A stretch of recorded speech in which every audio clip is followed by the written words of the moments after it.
Ошо себептен субханалла балалы болгонуңарга сүйүнбөгүлө. Өзүң тарбиялуу болсоң сүйүн. Эгер сен адеп ахлак жок боло турган болсо, 10 бала туудурганыңан пайда жок. Ошондой.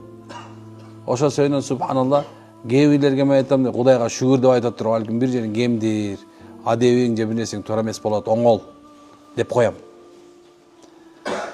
Билем субханалла 10 баласы бар, оны 10 тарапты карап турат. Бирөөнүн 10 кызы бар.